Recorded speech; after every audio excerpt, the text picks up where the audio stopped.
మత్స్యావతారం. ఒకప్పుడు లోకంలో ప్రళయం, భారీ వరదలు వస్తుందని భగవంతుడు ముందుగానే తెలుసుకున్నారు. అప్పుడు భగవంతుడు మత్స్య అవతారం తీసుకున్నారు. ప్రజలు రాజులు ప్రళయం వచ్చే ఊహను చేసుకోలేదు.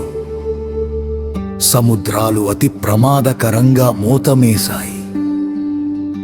నదులు, సరస్సులు, పంటలు, జంతువులు, పక్షులు అన్నీ ప్రమాదంలో పడ్డాయి. అదే సమయంలో ఒక ధైర్యవంతమైన భక్తుడు భగవంతుని పిలిచాడు. ఓ పరమాత్మా, భవిష్యత్తులో వచ్చే వరద సంకటాల నుండి మమ్మల్ని, అల్లోకాన్ని రక్షించు.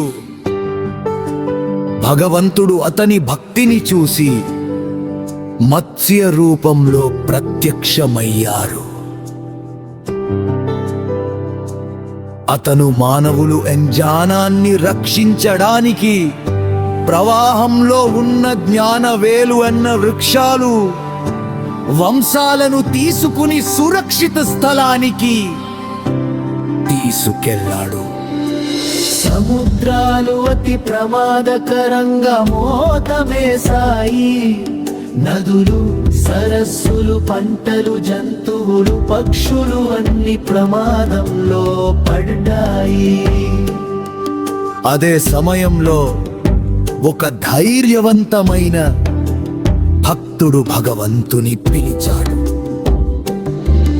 ఓ పరమాత్మా,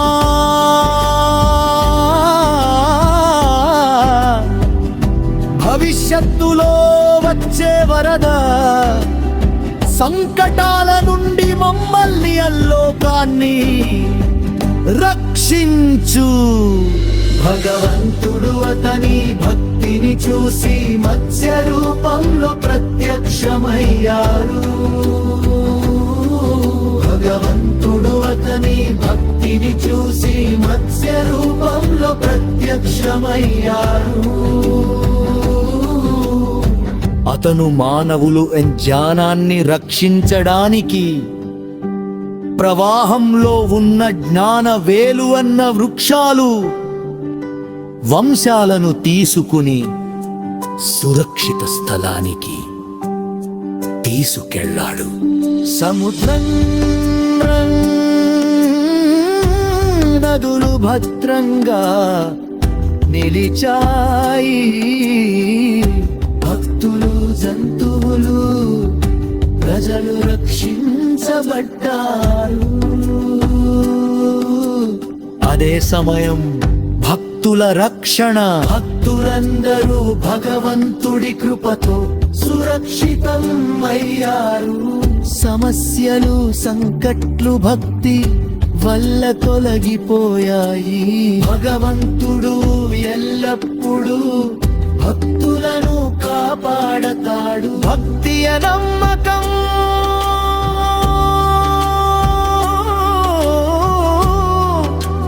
చిన్నవాళ్లకు,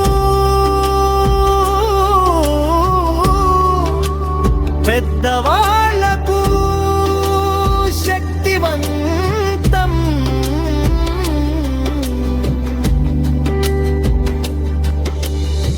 మనం భగవంతుని సేవం ప్రార్థనతో ఉంటే ఎలాంటి కష్టాలైనా అధిగమించవచ్చు. ఒకసారి భగవంతుడు మత్స్యావతారంలో మారి పెద్ద వరదను, ఒకసారి భగవంతుడు మత్స్యావతారంలో మారి పెద్ద వరదను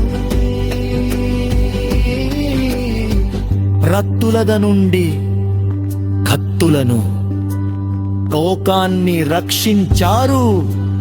చిన్న భక్తి నమ్మకం ఉన్నవాడు ఎల్లప్పుడూ భగవంతుని కృపను పొందుతాడు.